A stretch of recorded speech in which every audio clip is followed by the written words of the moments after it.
Lie detector test పెట్టుండ్రి. నేను ఇక్కడనే ఉంటా కదలా. లై డిటెక్టర్ టెస్ట్ పెట్టుండ్రి, దూద్ కా దూద్ పానీ కా పానీ.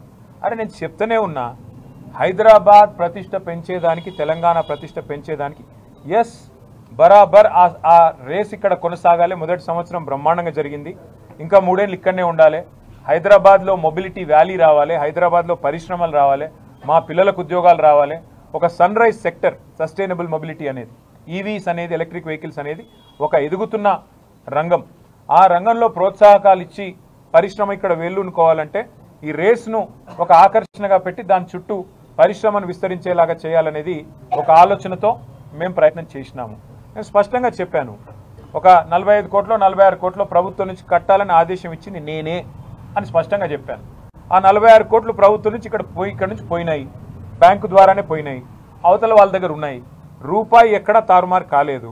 ఇక్కడ నుంచి పోయిన ప్రతి రూపాయికి అక్కడ లెక్క ఉంటే ఇక అవినీతి ఎక్కడిది, అవినీతిని నిరోధించడానికి అవినీతి నిరోధక శాఖ ఎక్కడిది, అందులో స్కామ్ ఎక్కడిది, మన్ ఎక్కడిది, మశానం ఎక్కడిది.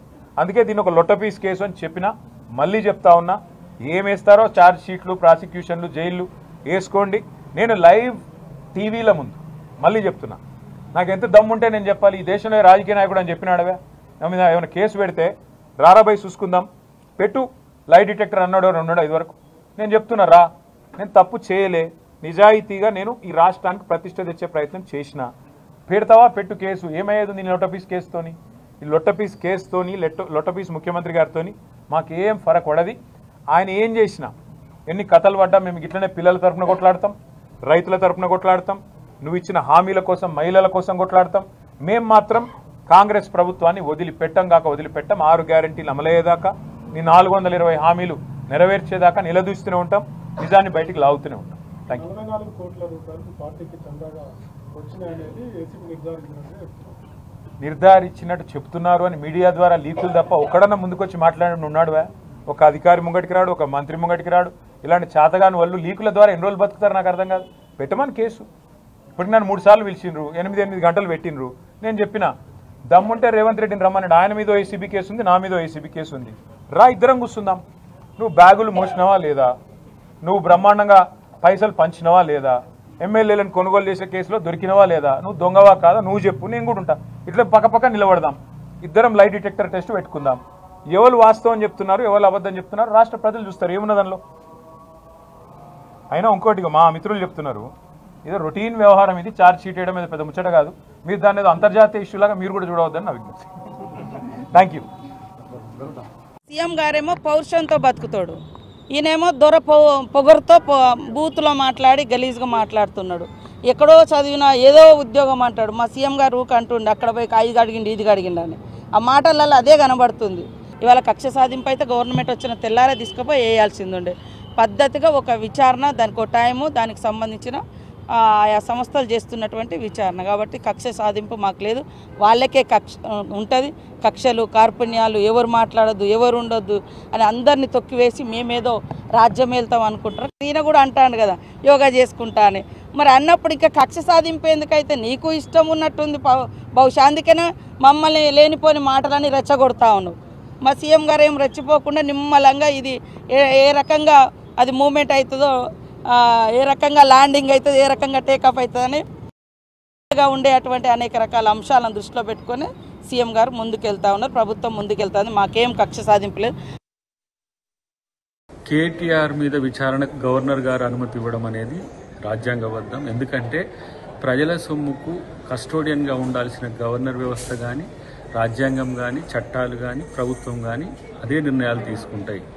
కానీ బీఆర్ఎస్ పార్టీ నాయకులు మాట్లాడుతున్నది అంటే తప్పు చేస్తాం కానీ మా మీద చర్యలు వద్దు, ఇది రాజకీయ కక్ష సాధింపు అని చెప్పడం వెనుక ఉద్దేశం ఇది. ఎక్కడైనా సరే ఏ ప్రభుత్వమైనా పారదర్శకంగా ఉండాలి. ఎలక్షన్ జరుగుతున్న క్రమంలో ఏ విధంగా ప్రజల ఆస్తిని ఇతర దేశాలకు తరలించారో చెప్పాల్సిన అవసరం ఉంది.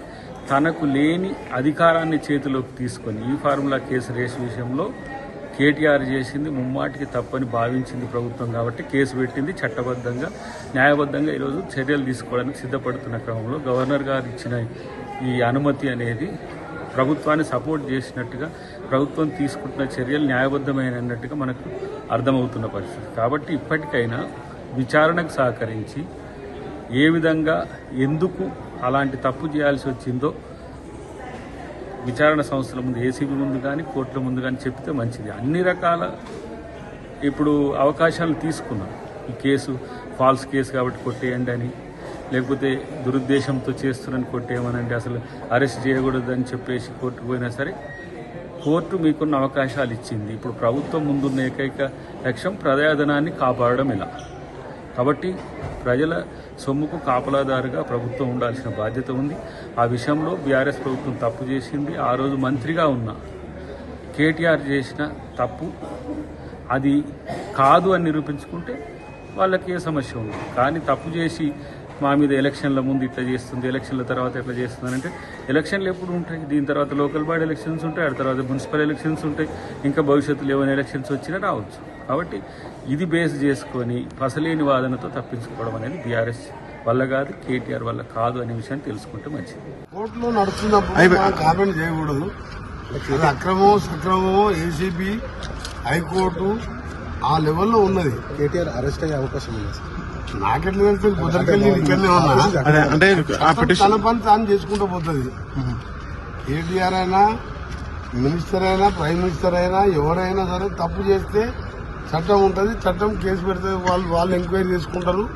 తప్పులు దొరికితే కేసులు అయితే తప్పు కావాలని ఎవరి మీద పెట్టాలి. సంవత్సరం అయింది వాళ్ళని అరెస్ట్ చేసినాం. మేము మాకు ఆ ప్రభుత్వం ఒకటే, గవర్నమెంట్ హాస్పిటల్స్ ఫీజు రియంబర్స్మెంట్లు, స్కూల్ కట్టాలి, స్కిల్ డెవలప్మెంట్ యూనివర్సిటీ పెట్టాలి, రీజనల్ రింగ్ రోడ్ మీరు చూసిండు 5 ప్యాకేజీలకు 7,100 కోట్లు 5 ప్యాకేజీలు. నిన్న మన ల్యాండ్ ఎక్వేషన్ సంబంధించి నేను మా సెక్రటరీ గారు మా కలెక్టర్లతో అది ఎప్పుడో 2016-17 అనౌన్స్ చేస్తే ఆ ప్రభుత్వం దాని గురించే పట్టించుకోలే. ఒకసారి యూటిలిటీ ఛార్జెస్ ఇస్తాం, నేను భరిస్తాం. యూటిలిటీ అంటే మధ్య కరెంటు స్తంభాలు వచ్చినా, ఇల్లు వచ్చినా, రైస్ మిల్లు వచ్చినా అనే ఎంఓఏలు ఒప్పుకొని తర్వాత మేము ఇయ్యమని చెప్పి అప్పుడు చీఫ్ సెక్రటరీ గారు రాస్తే ప్రాజెక్టే క్యాన్సిల్ చేస్తున్నామని చెప్పింది.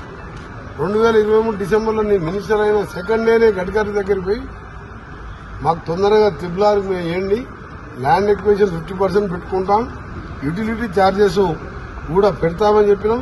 తర్వాత నేను రిక్వెస్ట్ చేసిన మా రాష్ట్ర ఆర్థిక పరిస్థితుల అది కూడా మీరే భరించండి అంటే ఇమ్మీడియట్ గా యాక్సెప్ట్ చేసి దాన్ని కూడా చేసిండు. ఇవాళ మేము మన లాస్ట్ డిసెంబర్ 12 సీఎం గారు నేను వారి గెలవగానే 1 month లో టెండర్ పిలుస్తా అని చెప్పి 17 days లోనే టెండర్ నోటీస్ ఇచ్చిండు. ఏసీబీ కేసుకు సంబంధించి శాసనసభలో చర్చ చేయాలంటారు. ఏసీబీ కేసు గురించి ఎందుకు చేస్తున్నారు? ఒక వ్యక్తికి సంబంధించి శాసనసభలో ప్రజా సమస్యల గురించి చర్చ చేయమని చెప్పండి. అరే కేసుల నిర్దోషి అయితే నిర్దోషితో నిరూపించుకోమని చెప్తా ఉన్నాం కదా. ఏసీబీ ఒక కేసు పెట్టి దాని తర్వాత ఈడీ ఎన్ఫోర్స్మెంట్ అడుగుతా ఉన్నది. దానికి సంబంధించినటువంటి తప్పు, దానికి సంబంధించి ఏదో అధికారంలోకి వస్తామని మీరు ఇష్టపడి చేసిన ఆ విధానంలో దానికి సంబంధించినటువంటి డబ్బు ట్రాన్స్ఫర్ విషయంలో కూడా పొరపాటు జరుగుతుంటే ఏసీబీ అట్రాక్ట్ అయింది. అచ్చా మాకు మేముగా సోమోటో ఏదో మేము పిటిషన్ ఇచ్చి కేసు పెట్టింది కాదు.